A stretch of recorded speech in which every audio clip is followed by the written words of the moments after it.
Nigeria now has an action plan for the revitalization of the water and sanitation sector.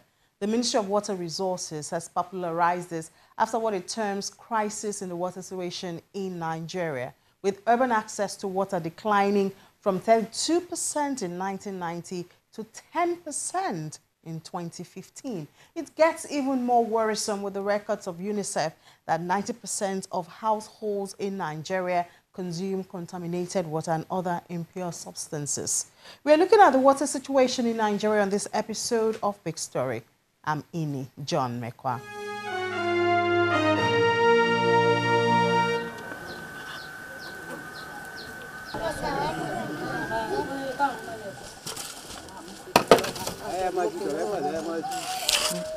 This colored substance is the water that the people of Ajisaye community in Moro local government area of Kwara State have.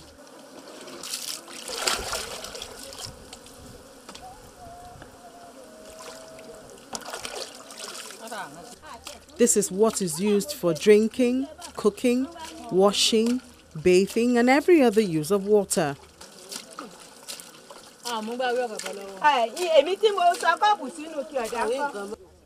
After years of having to travel for at least 4 kilometers to the neighboring community just to get borehole water for daily need, they decided to dig this semblance of a stream for water.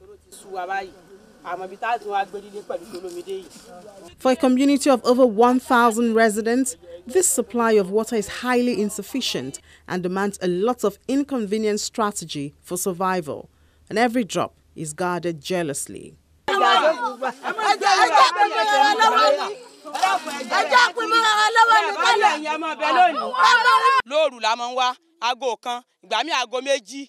Kọ́dà àwọn ẹlòmíì ẹni tó bá tètè yára tó bá dìde láago mẹ́ta náà ní orí ke kan pọn ẹni tó bá sì dìde láago mẹ́ta kò ní rí kankan pọn yọmọ bẹ́ẹ̀ lásán ni àwọn tó bá sì wà láàárọ̀ wọn ní romi mọ́ ẹni tó bá sì wà láago méjì ẹni tó bá ti ríre ọ̀pá rínú bẹ́ẹ̀ yọ̀kan lọ bá rí lóru kò sí kankan mọ́ bá a ṣe wà yí gbogbo àwọn ọmọ wa nísìnyí wọ́n lọ léèwé láàárọ̀ yìí nísìnyí wọn ò romi tí wọ́n fi wẹ̀ tí wọ́n fi lọ léèwé wọn ò romi wọ́n kàn lọ léèwé lásán ni àrómi mu àrí kan ṣe oúnjẹ gan dàbí àgbà kan gbà tàbá romi pọn bó làwọn ọmọ wa ṣe fẹ́ jẹun wọn jẹun láàárọ̀ yìí tí wọ́n fi lọ léèwé kọ́dọ̀ mọ̀ mí láàárọ̀ yìí owó oúnjẹ tí mo fún ẹkún lóṣù tó fi lọ láàárọ̀ yìí nígbà tí wọn ò romi tí wọn ò mú àrómi tá fi dáná náà ni. This is a community where the people will wake up as early as 4 a.m.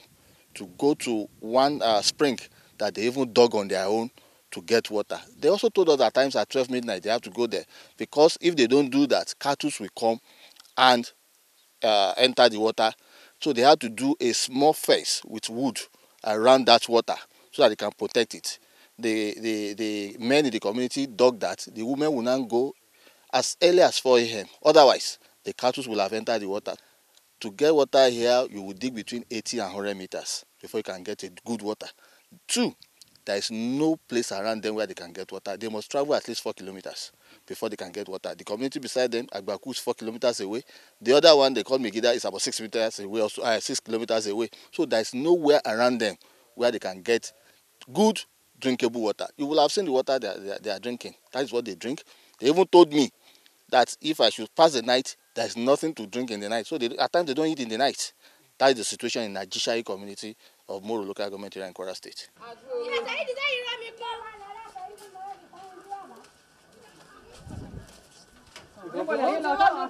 In the community, it is obvious that water is golden and the meager resource is scarcely used. Bathing is a luxury and can hardly be taken in full. Kitchens are dry. Plates and pots cannot be washed at will. And this is just a part of the consequences of lack of potable water. We are suffering for the waters because before we get the water in the night like this, where our wife went to the rivers, I think understand me. So by that time, sometimes they came back by 10 o'clock or 11 o'clock before they get waters. And then where they bring the water safe, we put the something like alum. The alum where they put it for the waters, sometimes it will take like 2 days or 3 days before we drink the waters. For such people, there are many things that can happen. So many diseases that can happen from that situation. But one, because they don't have water for basic sanitation, they're exposed to a lot of diarrhea diseases, including cholera. Also they are also exposed to diseases that are as a result of water shortages. And that's diseases as a result of not having enough water for bathing. We have things like fungal skin infections. We have things like trachoma. We have things like scabies. So these diseases happen when people don't have enough water to bath, to wash their clothes, and when you don't have enough water to wash hands, because one of the very important things that we've noted that can actually break the transmission of many diarrhea diseases, it's just simple hand washing. But when people don't have enough water for even to drink, so washing hand becomes a luxury. So you find out that in those areas, I can bet you that so many children are dying from diarrhea diseases. And it's good for us to know that in the world, diarrhea disease is the second leading cause of death in children under 5. So you can imagine what is happening in that kind of locality where there is no water for even drinking, then talk less of the basic sanitation that we are talking about. So these are the things that can be happening in that community.